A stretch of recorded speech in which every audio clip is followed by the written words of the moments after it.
Hello everyone. Today I'm going to explain our project called the Offline Job Matching System. This is a console-based program that we created to help students, fresh graduates, and career shifters find jobs that match their skills. Let me start by explaining why we made this project. Finding the right job is not easy, especially students, fresh graduates. Many people have a hard time exploring different careers, comparing salaries, or searching for jobs that match their skills. So, what problems are we trying to solve? First, offline users struggles to search for local jobs. Not everyone has internet all the time, right?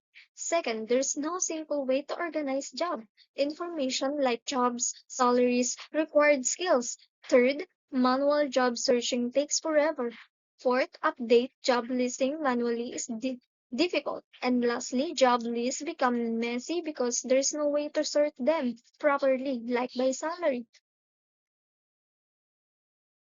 That's why we created this offline job matching system. It's a simple console-based program that works without internet. You can store job information, search for jobs, sort by them by salary, and manage everything easily.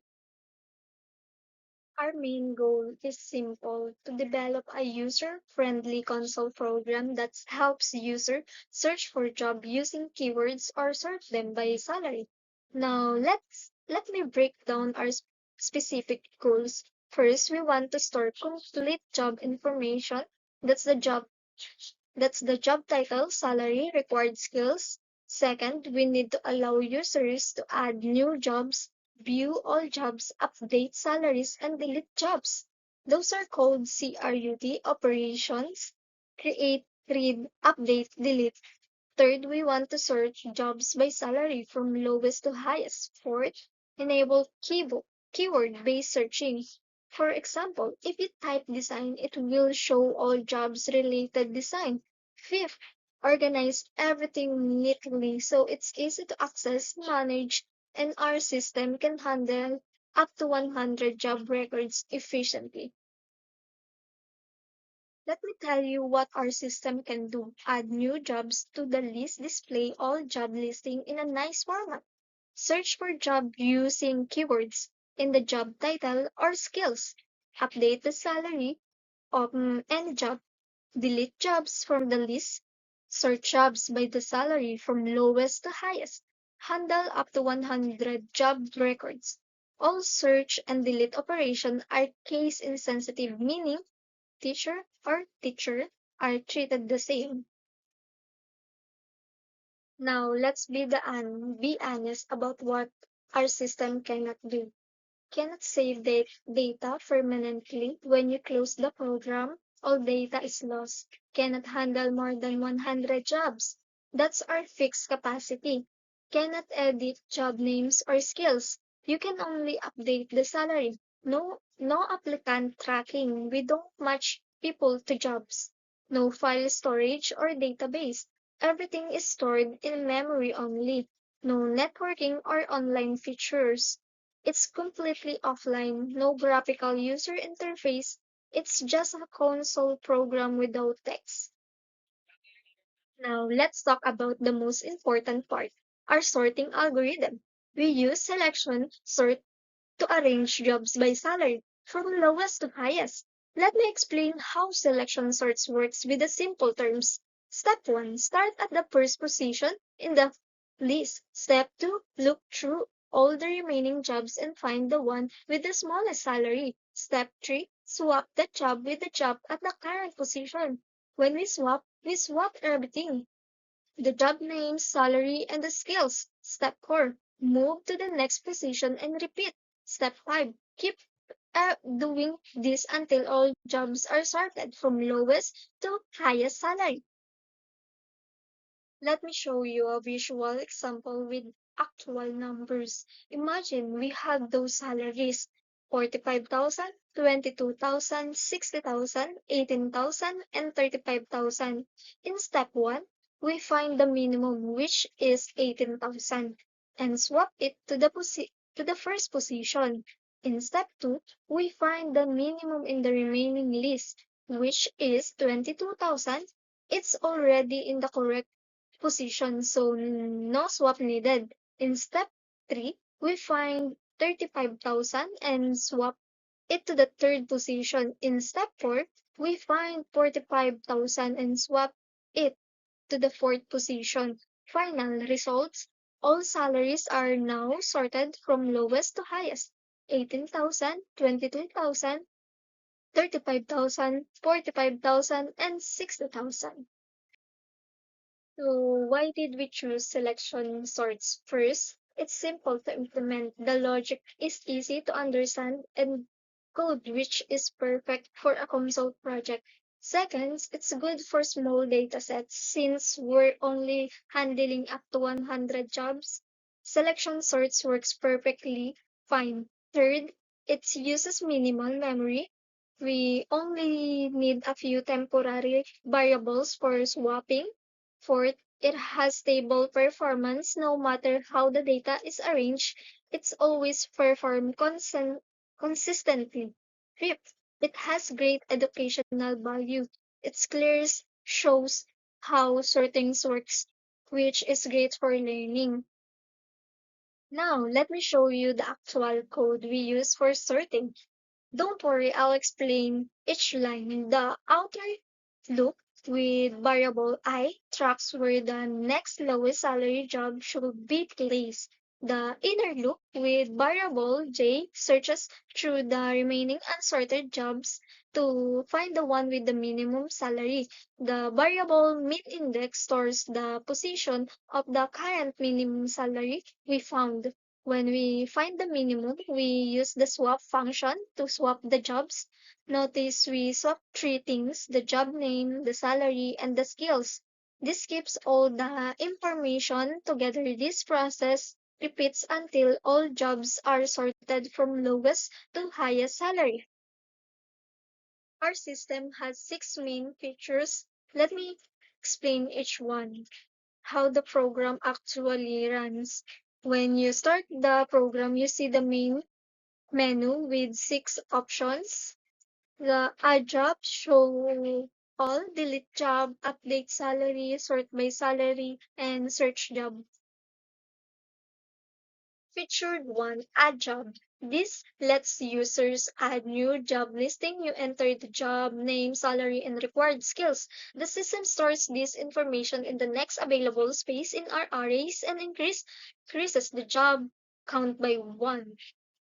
Feature 2, show all jobs. If the users choose show all jobs, this displays all the jobs we have stored. The system goes through all the arrays and shows each job with its name, salary, and required skills in a nice numbered format. It's easy to read and review.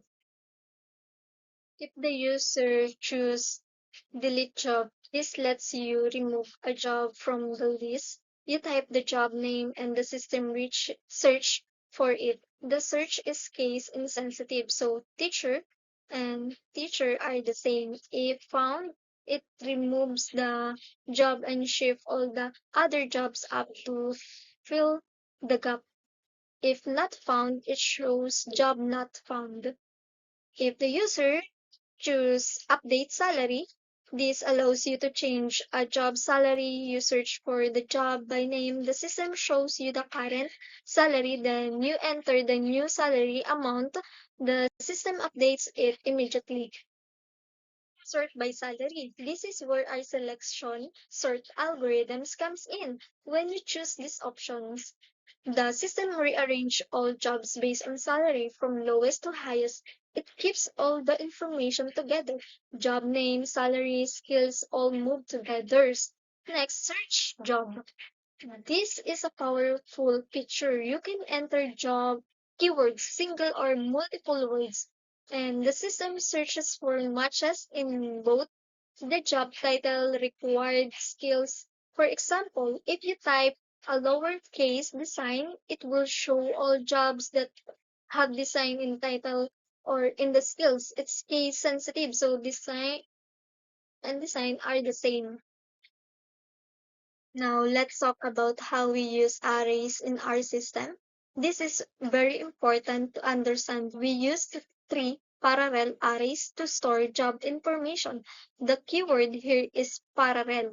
This means that the information at the same index belongs together. For example, job index 0, salary index 0, and skills index 0 all describe the same job. Teachers with 25,000 salary and teaching skills.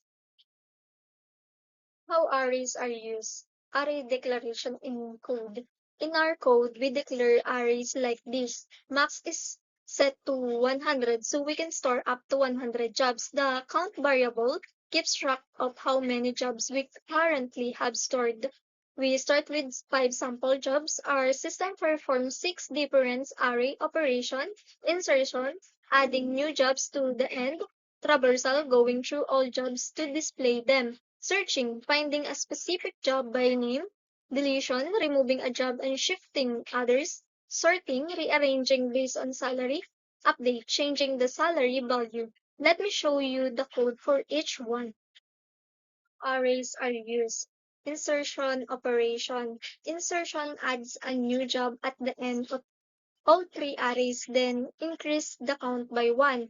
Traversal operation. Traversal uses a for loop to go through all jobs and display them in a formatted way. For search operation, searching goes through the array to find a specific job. We use the low to lower function to make the search case insensitive. For delete operation, deletion is interesting. After finding the job, we shift all the jobs after it one position to the left to fill the gap. Then we decrease the count by 1. And for update operation, update is the simplest. We just change the salary value of at the specific index. Helper functions. We also created two helper functions to make our system work better. The first one is to lower, which converts any string to lowercase. This helps us to case insensitive comparisons. The second one is keyword match, which checks if any word from the user's input is found in the job name or skills. This makes our keyword search feature work. System flow. Let me explain how everything works together. Step 1. When the program starts, it initializes the three parallel arrays with 5 sample jobs. Step 2. The main menu appears with 6 options. Step 3. You choose an option by entering a number. Step 4. The system executes your chosen feature: add, show, delete, update, sort, or search. Step 5. After completing the operation, it returns to the main menu. Step 6. The program keeps running in a loop until you close it manually. Code structure. Our code structure is organized like this. The main function controls the entire program flow, and the menu system, the two lower function, helps with case insensitive comparisons. The keyword match functions handles keyword searching. The three parallel arrays store all job data, and the max constant defines our system capacity, which is 100 jobs. So to summarize our offline job matching system, it's an offline console-based program that helps manage job listings. It can handle up to 100 job records using parallel arrays to store job information. We implemented selection sorts to organize job by salary. The system has 6 main features: add, show, delete, update, sorts, and search. It's all done through a simple console interface, and all operations are case insensitive for user convenience. And that's it. Thank you so much for listening to our presentation about the offline job matching system. I hope you now understand how our system works, how we use arrays, and how selection sorts helps organize the job listing.